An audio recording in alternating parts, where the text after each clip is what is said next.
मंगल को पिंक साड़ी में देख के सुदेश जी को दोहरे पड़ने लगते हैं। वो मंगल की ओर इशारा करते हैं और इस मौके का फायदा उठाते हुए सोमिया सारे इल्जाम मंगल पे लगा देती। वो कहती है कि ओफो मंगल, तुम पापा से दूर रहो ना, देखो तुम्हारे कारण उनकी कैसी हालत हो गई। वो इशारा भी कर रहे हैं तुम्हारी ओर। इस वक्त तक अदित भी बहुत ज्यादा गुस्से में आ जाता है और वो मंगल को जोरदार चांटा मारता है। आखिर ये पूरी कहानी क्या है, आइए जानते हैं आज के एपिसोड में। कहानी की शुरुआत में सोमिया के बदले बदले अंदाज नजर आ रहे थे। सोमिया सुदेश जी के लिए नाश्ता बनाकर लाई थी, लेकिन चारों ही तरफ ढूंढने के बाद भी उसे पापा जी नहीं मिलते, जिसके बाद सोमिया घर में हंगामा कर देती है। उसी वक्त अक्षत कहता है कि सोमिया आंटी, आपको टेंशन लेने की कोई भी जरूरत नहीं है, दादाजी मम्मी के साथ बाहर टहलने गए। सोमिया मनी मन में कहती है कि मंगल मुझसे पहले ही पापा को लेके गई, अगर उस बुढ़ाऊ ने मुंह खोल दिया ना तो मेरी शामत आ जाएगी। इसीलिए सोमिया कुसुम पे दोष डालते हुए कहती है कि अम्मा, आपने क्या कर दिया, आपने उस मंगल के साथ में पापा को भेज दिया। आपको पता है ना कि पापा की जो भी अभी हालत है वो सिर्फ मंगल के कारण है, कहीं वापस से मंगल कुछ गलत ना कर दे। कुसुम कहती है कि सोमिया कभी तो शुभ बोला करो, वो मंगल ही थी जो कि इस घर में सुदेश जी को वापस लेकर आई। हम सभी लोगों ने तो उम्मीद ही खो दी थी। उसी वक्त वहाँ पर मंगल आती है, वो भी सुदेश जी को लेकर, और इस वक्त सोमिया के हार्ट बीट ऊपर नीचे हो रही थी। मंगल गुस्से वाली नजरों से सोमिया को देखती है। उसके बाद कुसुम पूछती है कि मंगल, सुदेश जी ने तुम्हें कुछ बताया उस हादसे के बारे में। सोमिया अब डर जाती है। सोमिया कहती है कहीं ऐसा तो नहीं कि मंगल इस बुढ़ाऊ को बाहर इसलिए ले गई थी ताकि हादसे के बारे में कोई जानकारी निकाल सके, कहीं ऐसा तो नहीं कि इसको सारी जानकारी मिल गई है। अगर ऐसा है तो आज तो मेरी शामत आनी पक्की है। इस वक्त तक मंगल बहुत ज्यादा गुस्से में थी। वो सोमिया के करीब आती है और सोमिया से कहती है कि सोमिया जी, मुझे आपसे ऐसी उम्मीद नहीं थी। सोमिया कहती है हो गया काम, कर दिया बुड्ढे ने मेरा, गेम ओवर। उसी वक्त मंगल कहती है कि आपके हाथ में क्या है ये अमरूद, आपको पता है ना कि पापा को अमरूद से एलर्जी है, फिर भी आप उन्हें अमरूद ही खिला रही थी। उनकी ऐसी हालत देखकर भी आपको चैन नहीं है, आप उन्हें बार बार तकलीफ ही पहुंचाना चाहती है। सोमिया कहती है ओफो मंगल, तुम इतनी इस बात को इतना बड़ा क्यों बना रही हो, मैं तो डरी गई थी। और रही बात अमरूद की ना, तो मुझे नहीं पता था कि पापा को अमरूद से एलर्जी है। मैं पापा के साथ रही नहीं हूँ, क्योंकि जब मेरी और अदित की शादी हुई थी, जब मैं इस घर में आई थी, तब पापा इस घर में थे ही नहीं, तो मुझे कोई बताने वाला नहीं था कि पापा को किस चीज से एलर्जी है, वो क्या खाते हैं, क्या पीते हैं, कैसा रहते हैं, कितनी शुगर है, कुछ भी नहीं। उसी वक्त अदित कहता है चलो ठीक है सोमिया, लेकिन अब तो तुम्हें पता चल गया ना, इसलिए अब तुम पापा को अमरूद मत खिलाना। सोमिया कहती है मैं इतने प्यार से अमरूद लेकर आई थी, लेकिन मुझे क्या पता था कि यहाँ पे लोग मेरी ही गलतियां निकालने के लिए बैठे हुए हैं। सोमिया मनी मन में कहती है कि सोचा था नाश्ते कराने के बहाने से इस बुढ़ाऊ से कुछ जानकारी लेती हूँ कि इसको क्या चीज याद है क्या चीज नहीं, लेकिन इस मंगल ने तो पूरा प्लान ही चौपट कर दिया। अगले ही पल हम देखते हैं कि सोमिया चारों तरफ देखने लगती है, कहती है कि चलो यहाँ पर कोई भी नहीं है, मैं इस बुढ़ाऊ से जाती हूँ, बात कर लेती हूँ, अगर इसे कुछ याद होगा तो इसे हाथ जोड़कर माफी मांग लूंगी, तो वैसे भी इसका दिल बड़ा है, हो सकता है ये मुझे माफ कर दे। सोमिया सुदेश जी के पास आती है और कहती है कि पापा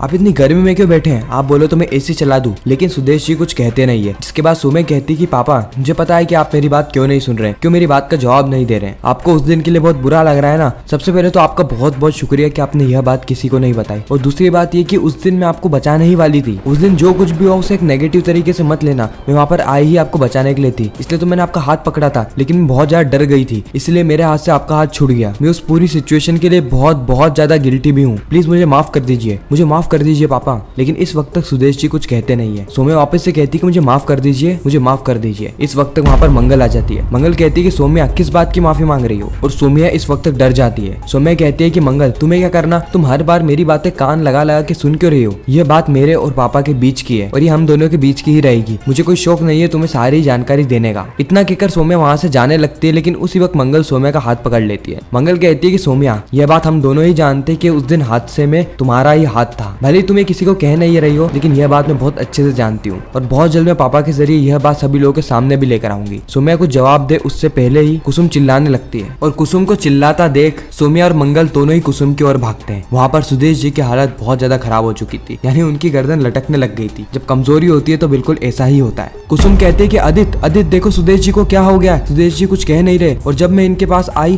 तो इनकी हालत भी ऐसी थी। आदित्य कहता है कि रिलैक्स हो जाइए माँ, सांसें चल रही है, ज्यादा कुछ नहीं हुआ, लगता है यहाँ पे दोहरा पड़ा है पापा को, मैं अभी जाता हूँ और डॉक्टर को बुला के लाता हूँ। आदित्य यहाँ पे डॉक्टर को कॉल भी करता है, लेकिन डॉक्टर नहीं आ पाते। डॉक्टर कहते हैं कि उन्हें आने में कम से कम 2 से 3 घंटे लगेंगे, इसलिए आदित्य कहता है कि मैं आके किसी लोकल डॉक्टर को बुला के लाता हूँ। आदित्य जैसे डॉक्टर को बुलाने जाता है, उसी वक्त गेट पर ही आदित्य को कपिल मिल जाता है। आदित्य कहता है कपिल जी आप इस वक्त यहाँ पर। कपिल कहता है कि मुझे माफ करना, मंगल जी का फोन नहीं लग रहा था, मैंने उन्हें कई बार कॉल भी किया, लेकिन वो कॉल नहीं उठा रहे थे, इसलिए मैं डॉक्टर को लेकर यहाँ पर ही आ गया। उसी वक्त वहाँ पर मंगल भी आ जाती है और कहती है कपिल जी आप सही टाइम पे डॉक्टर को लेकर आए, अभी पापा की तबीयत ही खराब हुई थी, डॉक्टर साहब आप अंदर आ जाइए। फिर ये दोनों ही अंदर आ जाते हैं और सुदेश जी का ट्रीटमेंट चालू होता है। डॉक्टर रिपोर्ट पढ़ने पढ़ने के बाद बताते हैं कि जैसा कि आप लोगों ने कहा और जैसा मैंने रिपोर्ट पढ़ा, मुझे ऐसा लग रहा है कि यहाँ पर सुदेश जी एक सदमे में चले गए, जिसके चलते इनकी मेमोरी वॉश हो चुकी है। यानी मेमोरी लॉस के चलते ये सारी ही चीजें भूल चुके हैं। इन्हें यह भी नहीं पता कि यह कौन है, इनकी पत्नी कौन है, इनका बेटा कौन है, इनकी बहू कौन है, इनका पोता कौन है और इनकी पोती कौन है। और यह बात सुन के कुसुम को चक्कर आने लगते हैं। कुसुम कहती है कि सुदेश जी हमें ही भूल गए, हे माता रानी तू ही कोई रास्ता बता। उस वक्त डॉक्टर कहते हैं कि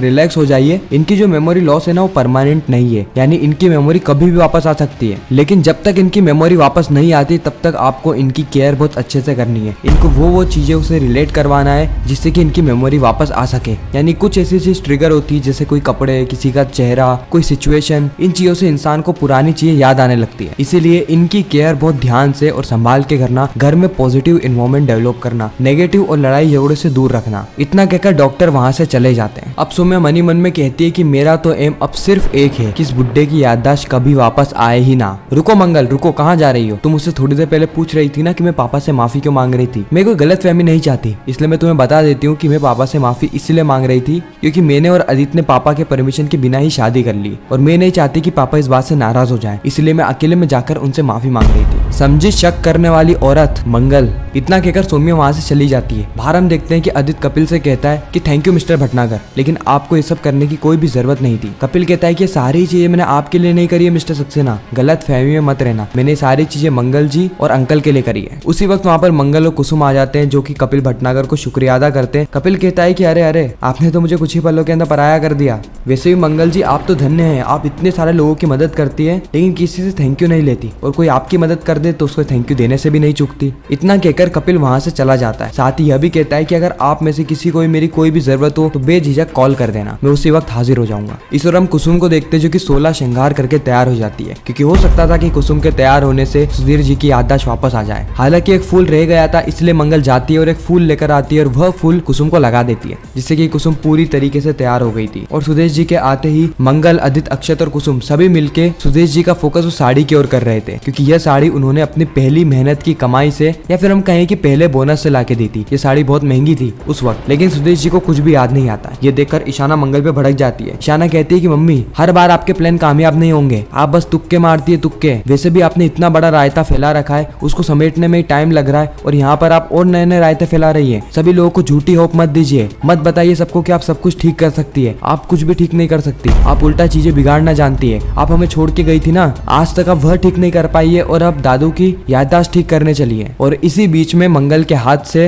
ईशाना की कॉफी भी गिर जाती है, जिससे ईशाना और ज्यादा गुस्से में आ जाती है। अगले दिन मंगल पिंक साड़ी पहन के सुदेश जी के पास में आती है और सुदेश जी पिंक साड़ी को देखकर बौखलाने लगते हैं। वो मंगल की तरफ इशारा करते हैं और उन्हें दोहरे लगने लगते हैं। सबको यहाँ पर ऐसा लगता है कि शायद वो मंगल से इसलिए डर रहे हैं क्योंकि मंगल ही वो औरत है जिसने कि उन्हें खाई में फेंका था। लेकिन असलियत तो कुछ और ही है और असलियत का खुलासा होगा आने वाले एपिसोड में। बाकी आपको यह रिकैप कैसा लगा कमेंट सेक्शन में जरूर बताना। अगर आपको वीडियो अच्छी लगी तो वीडियो को लाइक करके चैनल को सब्सक्राइब करके ज्यादा से ज्यादा लोगों को यह वीडियो शेयर करना ताकि हमारी फिर से मुलाकात हो।